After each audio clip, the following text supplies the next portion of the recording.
What's up guys, MarkyB here, just in a little update vlog for you guys. You've probably not seen me on this channel or heard my voice for quite some time. My hair's fucking shockingly long at this stage. I'm just going to give you a little update and tell you what's going to be happening in the future of this channel and what's been happening for myself. Well, recently with my team TCM have actually attended 2 events. We've attended the Gfinity, the event in London, and we've attended Dreamhack Valencia. Gfinity was up first, and we actually managed to pull out with a second place, which kind of defied all our expectations for that event. We were kind of looking to place top 4. I think that was the majority of EU teams' aims, kind of try and get themselves into the top 4, but we ended up having a kind of blinder of a tournament and placed in second place. We could have actually won the event, which is kind of mind-blowing to think about it, but Complexity were just too strong in the final. So I'm going to kind of talk through that, like what happened throughout the event, and then I'm going to move on and just talk about Dreamhack, and then I'm going to talk about the future. So the Saturday morning at Gfinity we got a boat ride to the event. It was amazing, VIP experience. Gfinity hosted an amazing first event, and then we got to the event. We were second, like they had a schedule, so we were second up in the list. We played AA first game, like Gotaga, Broken, Azox and Agony. We won 3-0. It was actually a closer game than this like final scoreline would say, but they were a really good team, and I really want to see how they do in the future. They were probably one of our closest games of the whole tournament in regards to hardpoint, in regards to the actually the S&D wasn't that close, but the CTF was extremely close. Gotaga got a 50 bomb, got a stealth chopper, but we still managed to pull out the win somehow. It was just kind of like loads of clutch plays on our behalf that managed to pull out the win on that CTF, to be honest. It wasn't great team play by us, it was just numerous clutch plays, which I suppose was good individual plays. And then we ended up moving on to play Envious, who had actually just lost to Curse. So we were going into that game full of confidence. I mean, before the event, no EU teams were expected to beat Envious and Impact in our group. So we went into that game full of confidence, and yet again we came up with a 3-0 win. And we were riding high at that point. We knew what we could do at the event. We knew who we could beat, and we were so confident. So after that, we actually went on to play Curse, who obviously beat Envious before. Obviously we didn't take any games lightly this event. We came into every game super hyped, super pumped, and wanting to win, like destroy our team. Like every map, we were in the zone just from the start to the finish of every game. So we ended up 3-0 Curse, so we're 9-0 in maps in the group at this point, and then we were playing Impact for first place. So before this game, we were kind of like, right, this is arguably the best team in the game. We're just going to give it our all, do what we've been doing, play our game, and we'll hopefully come out with a win. First map was probably our most comfortable, well, not comfortable, I think we just played amazing as a team. I think every one of us went double positive, and we won 250 to 100 on Slum's hardpoint. We should have actually 100 point clubbed them, but I think we were like focusing on doing that so much that we actually managed to kind of throw it away. We're 250 to 90 up, and we were all just trying to pile in the hard point, getting that last 10 seconds, instead of just focus on keeping the spawns and playing our game. But we won the map anyway, so it didn't really make a difference, but it would have been cool to put them in the 100 point club. Then after that we won the second map, S&D. I can't really remember what the score was, but I'm pretty sure it was pretty comfortable. They actually won CTF, which, I mean, it was just a kind of one of those games. They got the first flag and then they held out. It was nothing special, no clutch plays. There was nothing really significant happened in that map. Fourth map was Hardpoint in Yemen. We won 250 to about 140, and Monksy, just best solo performance of the event, I'd say, from Monksy. He went 46 and 14 on Yemen Hardpoint to win us the game. He got so many streaks, 2 stealth choppers, near enough 3. He actually said at the event they choked the third stealth chopper, because he could hear someone behind them going, oh, he's gonna get his 3rd stealth chopper, and then he just like choked something because he was like, I don't know, he just said he like lost all focus and just thought he was gonna get the stealth chopper. So that means we followed the group, meaning we were first seed in our coming out the pool to play against Giants in the quarterfinals for top 4. We were like, ideally that was the best game, the best match we could have had. I mean, you would honestly say that Giants were probably the weakest team on paper at attending the event, although they did manage to come out of the group, which surprised everyone. and we took them a bit lightly. I must admit, we did take them lightly. We did kind of expect to win that pretty comfortably, and they actually brought it to us, and they beat us in the hard points, which no other team had done. We won every hard point until we played Giants. They beat us both the hard points, but thank God, like we said before this event, our S&D and CTF game pulled us through. We were actually 4-0 and 4-1 down on both S&Ds actually. We were just playing so sloppy and not as a team, and then we kind of, every time we went 4-0 or 4-1 down, we were like, fucking hell, and we got our heads in the game, and we managed to turn it around both times and win 6-4. We won like 6 straight rounds, 5 straight rounds one game, 6 straight rounds the next game, so I mean, we kind of just sorted ourselves out. And then that obviously meant we played Optic in the semi-final, and another, like, we were obviously really, like, after beating Impact, Envy,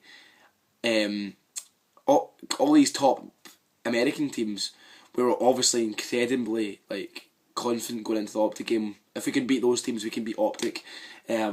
We believed that, and we did. We took it to them in the hard points like we done before, beat them both the hard points. They beat us in S&D. They were the first team to take an S&D off us, and fair play to them. Their S&D Express was solid, and it went to the last map like the match before again. Went to the last map, but we actually went ham in the last map. Won 6-2. Played great as a team. Great performance from Rich. He got full streaks, but he didn't really need to use them. 6-2. I mean, it was pretty comfortable last map for us. We just played as a team. No one really died much. We were kind of we just played perfect. Then we went into the grand final, played Complexity. We were like 90 points down the first map, and somehow we brought it back and won. I don't really know how we done it. Like, we were just, we actually said we can still do this. We can still do this. We kept reminding each other. We kept having that belief, and we didn't give up and just kind of be sloppy once we got behind. We made sure we rotated, set it up, and started getting major points. We started just all going ham, making clutch important kills. Even when we lost control of the hard points, there was people at our S&Gs on the hard point were getting like 2 pieces to kind of get us those points. We ended up coming back and winning on the first map, and we were thinking, oh my god, we can win this now. And it was S&D Meltdown, our second map. We just thought, oh, this is fate.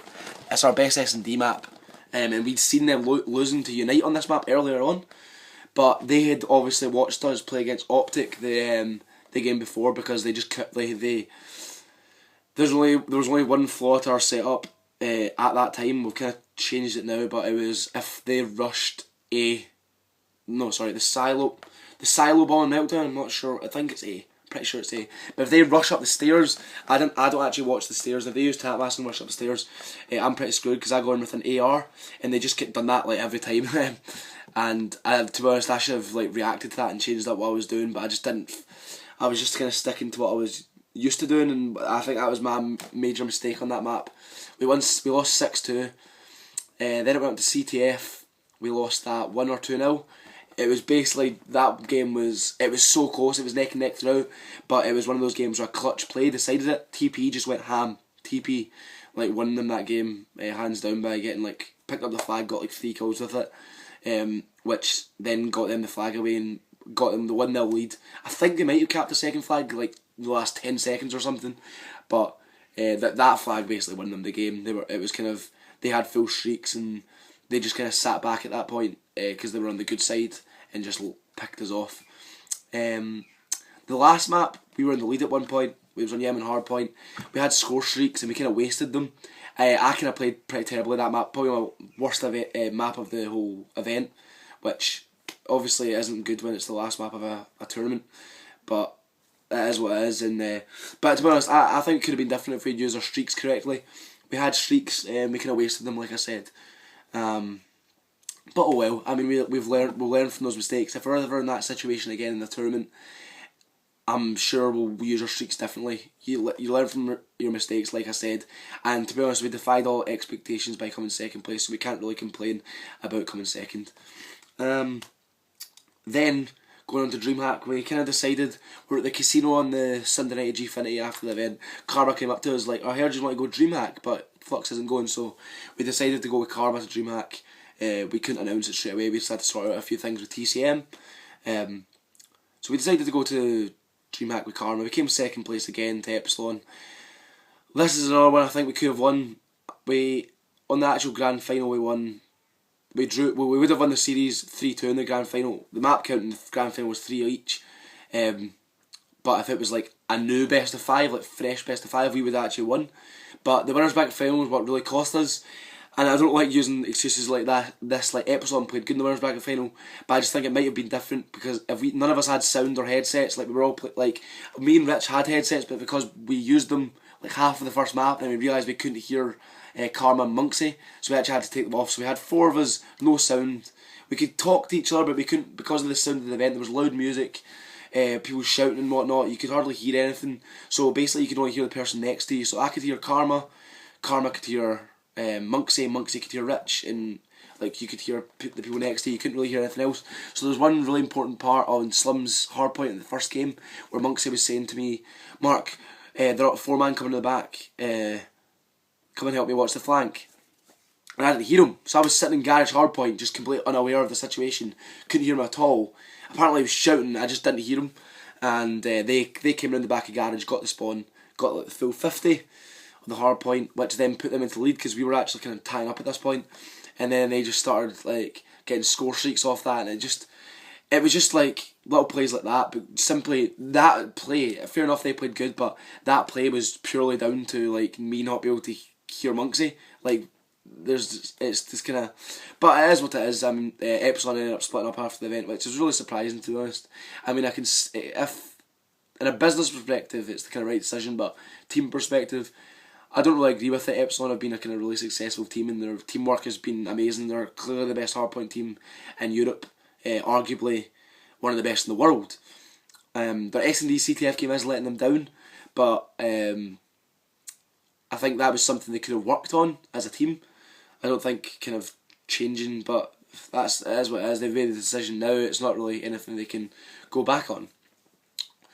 So that's really it to do with the recent events. I've kind of babbled on about a lot of this stuff, but basically after coming second in Gfinity, we obviously won $2,000 each. So I decided that I want to kind of put the money back into gaming. So I'm buying myself a PC to start streaming it and start going YouTube.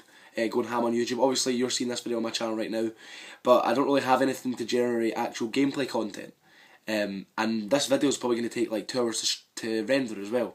So with my new PC I'm going to have 10 times faster render times, not more than 10 times, 30 times faster render times. I'm going to be able to stream, and I'm going to be able to market myself in a much better way, and hopefully I can kind of, it's going to be a good investment for myself that can hopefully build myself and market myself well. I don't even know what I'm talking about. Usually I script these things, do you know what I mean? I usually script them. But yeah, I've just lost my trail of thought completely. So yeah, I'm going to be generating much more YouTube content. I honestly believe that I can do 2 videos a day. Like, well, until I go back to college, that is, I genuinely believe that I can do 2 videos a day for the rest of the kind of summer. And that's my plan, and then it's going to be 1 video a day. I'm really committed to kind of building myself, and after the Gfinity success I kind of got that extra bit of motivation, and I just want to make it to the top. I want to start winning events. I want to start growing myself in this scene, because I love being a part of it. And that's really it, guys. I can't really think of what else to talk about. I'd appreciate it a lot if you subscribe to the channel, like this video, because it really does, like I said, give me extra motivation to generate more and more content for you guys.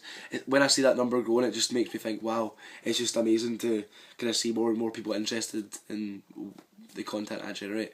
And sorry, my hair is kind of greasy and shit. Ugh, it's pretty minging. Just, you're probably going to notice that in the video. It's pretty minging. And I've not shaved either, because I'm going out tonight and I don't like when I'm freshly shaved.